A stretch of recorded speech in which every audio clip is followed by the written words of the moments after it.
Good day, everybody. You're here with DJ Sam on Slammin' Tunes, and I have a very special guest. I have actually two members of Alice Sweet Alice with us. I have Scott and Alley Cat. Hi, everybody. And we're gonna do a real quick interview with these guys and play a couple of their tracks. They're put out some really great stuff. If you haven't checked them out, you definitely should. So with that, let's just get this thing started. Your guys' name, Alice Sweet Alice. I'm sure you've had this question before. How did you guys come up with the band name? Well, there's a really campy B horror movie with the same name, Alice Sweet Alice, that came out in 1976, and I saw it back when I was a lot younger in the 80s, and it had Brooke Shields in it, and it wasn't, from what I can remember, I haven't really seen it since then. It was just a really kind of disturbing movie, and I just liked the title. And I said, man, that'd be kind of a cool band name. So I carried that name around for years and years and years, and every project I was in, they all hated it.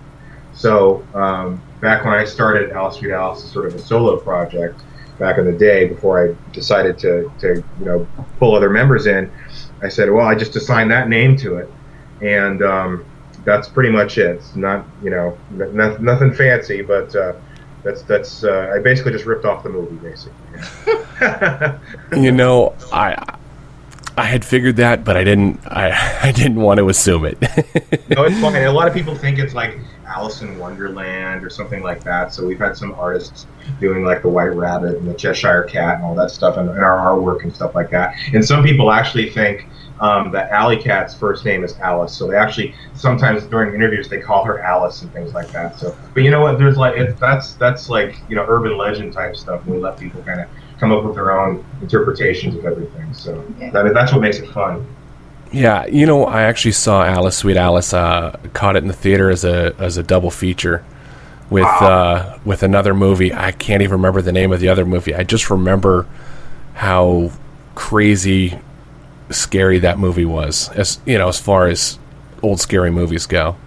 Yeah, it was pretty disturbing, and what's funny about it is that one of my childhood girlfriends, her name is Stacy Griffith, and she is a spinning instructor in New York City. She's actually pretty well known. Brooke Shields is one of her clients, and one of her top celebrity clients. And Stacy actually told Brooke about us and I sent her some posters to give to Brooke and stuff like that. So we've actually gotten the seal of approval from Brooke Shields as well. So it's kind of like full circle, you know what I mean? That's really awesome. Yeah. So speaking of the band, how did you guys come together, or did you start off as a solo artist and it just kind of grew from there? Yeah, it was. I had taken about quite a few years off from music. I was frustrated with the old music industry and decided to get into the culinary field. So back in 2007, I decided that enough was enough and I needed to start doing music again. And I just started, recording some ideas and demos in my meager home studio. And, my voice has always been something that I've used as more of a background type thing. And I've always loved bands with female vocalists. So I went online and I went to a website called Bandmix and found Alley Cat and another vocalist as well, but both of them contributed to the first album. But Alley Cat actually, she wrote a few songs on the first album as well. And that was pretty cool. And then around that time, we were approached with a record contract from a record company down in Carefree, Arizona. And we did the first album for that label, and then they started, pulling we can't really release it right now, or, you guys got to do this and that. I said, well, you know what, forget it. And basically we tore the contract up with the label's consent, of course. And we just decided to self-release and went that way for about a year. Came up with another album, our second, called Balaclava and Ultraviolence in 2008. And that's about the time when I moved out to Missouri. Actually, 2009, when I moved out to Missouri, is when that album came out.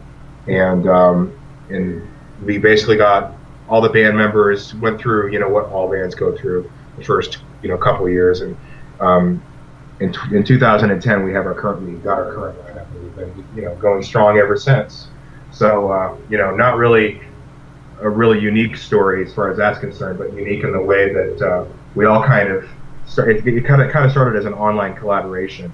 You know, I was in Maine, Alley Cat was in Missouri, and our first guitarist was in Hawaii, and we did 2 albums that way. So it's pretty cool. Technology can be both a tool and a crutch. Yeah, we had 2 albums completed before we ever met face to face. Right.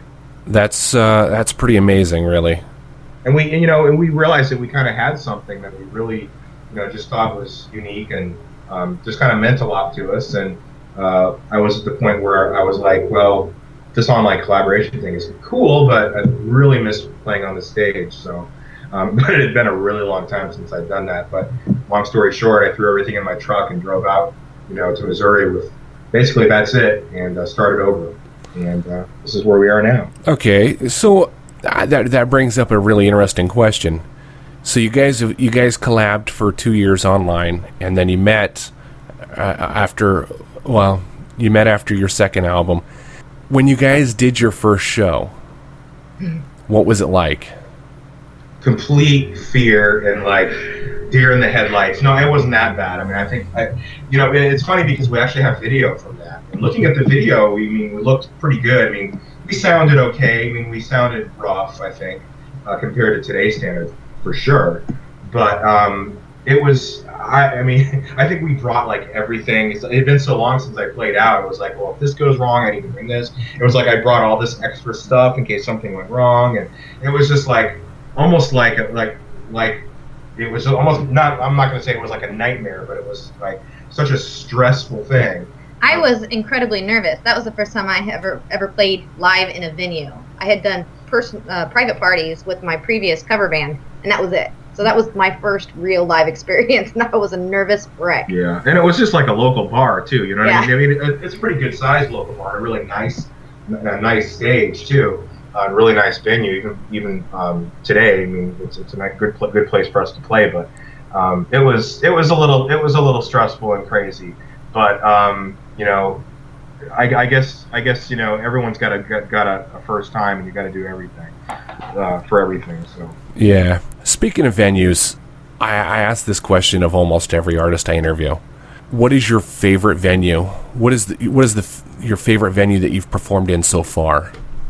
I think it would be almost the same answer for all of us. I know that there's a venue here in Kansas City that we played at a number of times called Harris Voodoo Lounge. We actually just played with Collective Soul there about 3 weeks ago. It was a great show, fantastic venue, holds about 1,400 people, and at that show there was like 1,200 people. So it's not every time you play out that you have 1,200 people's undivided attention when you're on stage. It's pretty amazing. And the other one I'd say probably a second favorite would be the Hard Rock Cafe in Chicago.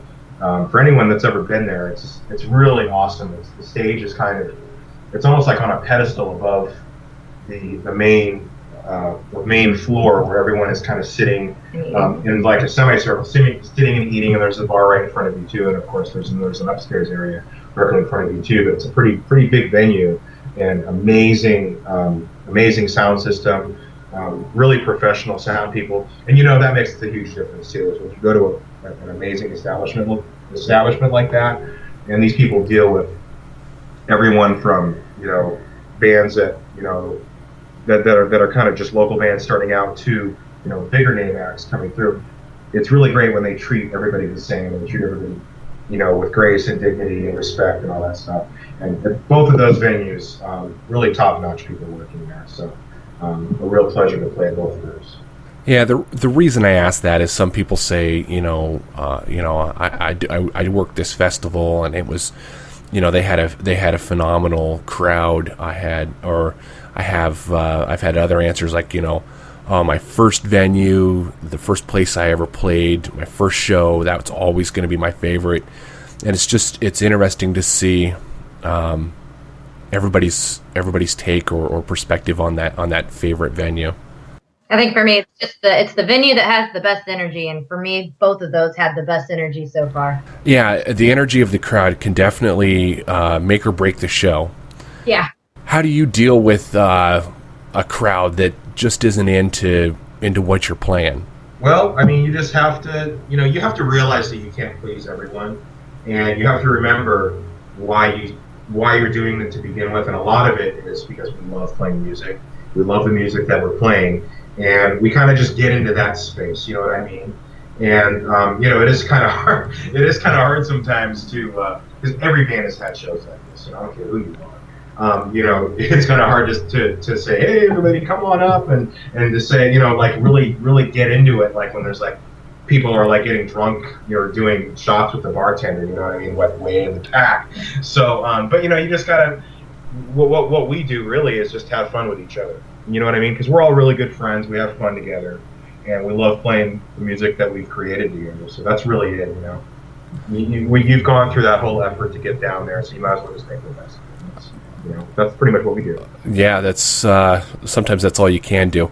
So with that, we're going to take our first break here. And Scott and Allie, do you want to announce us into our first track? Sure. This is Spiral on Slammin' Tunes by Alice Sweet Alice. This is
All right, guys, you're back with Sam on Slammin' Tunes, and we've got Alley Cat and Scott from Alice Sweet Alice, and that was Spiral.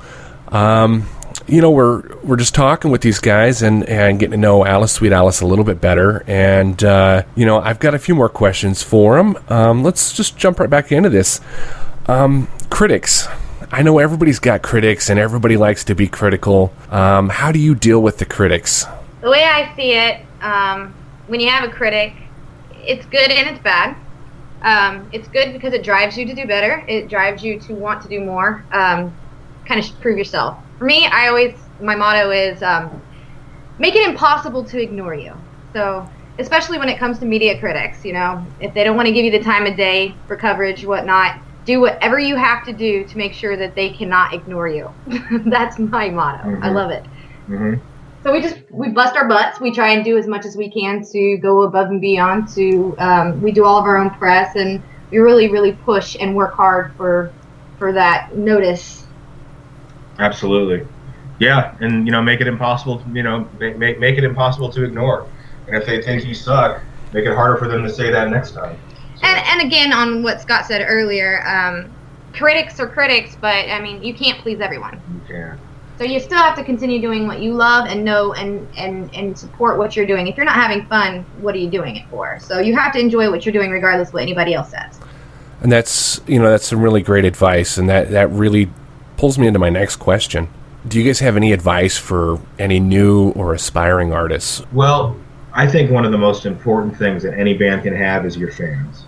You should always treat your fans like royalty. They are the ones that will basically make your career. If you have a group of people that really love what you're doing, really focus on those people. Focus on bringing other people in, of course, too. But no matter what anybody else says, even the worst critic, even your mom and dad, if they want you to go get a quote-unquote real job, if you have fans, those people will sustain you. They will take care of you. They will bring you out of your darkest depression, and they will lift you up to your highest pedestal. So that's my number one advice. The second one is just keep busting ass 24/7, everything you can. Don't ever take yourself too seriously. Don't ever think that you're better than anyone else. Don't ever think you're below doing any one particular job. Just always bust ass and don't stop. That's it. That's it's really great advice. Do what you love and really stick to it. And I've heard it time and time again that you really have to dedicate your time and dedicate yourself to the craft and to the cause. Oh, absolutely. It's not. This isn't for the timid or the weak or the untalented. Even though there are a lot that are in there for that reason, and that's kind of where the new those talent shows like America's Got Talent and all those things. They've kind of instilled this thing in people that you can have instant success or just instant talent just to add auto-tune. You know what I mean? It's just that's just not how it works. At least if you want to have a career that you're going to be able to sustain your entire however long you're going to be doing it. So that's basically it. So kind of got distracted. The phone ringing back there. I come across a lot of bands, and I've never heard one of them say, why hasn't the label picked me up? I've released one good song. Why haven't I been signed yet? I put out one good song. I consistently hear, I get up in the morning, I check my email, I check my social media, I connect with my fans, and I work at it all day long. I work at it 24/7, 365, and I know that if I keep working at it, I'm going to grow my fan base. I'm going to grow as an artist. I know that I'm going to succeed, or to some extent. Mm-hmm. Right. Well, there's so much more to it than that. You can get up and do things every day, but are you doing the right things? Are you, reaching out and communicating with fans? Are you trying to increase your social network? Are you trying to get better at what you're doing? Are you trying to, become better as a musician and as a songwriter? There's so much to it. But if you're doing it just to get signed onto a record label, the chances of that's going to happen are, almost slim to none these days. Even for some bigger name artists. And honestly, if we have the tools now, it's an exciting time to be a musician because we have the tools, the internet, social media. You can take your music straight to the people. You can kind of cut out the middleman in a lot of ways. So, all a label is going to do is take a percentage of what you are almost capable of just getting yourself. They might give you a little bit extra marketing and things like that, but they're definitely going to charge you for it. So, I would just say just go as long as you can until you can't go anymore. Don't worry about finding a manager. Don't worry about finding other people to do the work that you yourself are totally capable of doing if you just get off your butt and do it yourself. Because, if you're not willing to do the work for yourself, if you're not willing to invest the time, why should no one else? You couldn't have said it better. Speaking of social media, how can people find you on the internet? Well, we're on all the big social media platforms. Facebook, it's Facebook, .com, Alice Sweet Alice. We're on Twitter at Alice Sweet Alice. Of course, our main website, AliceSweetAlice.com.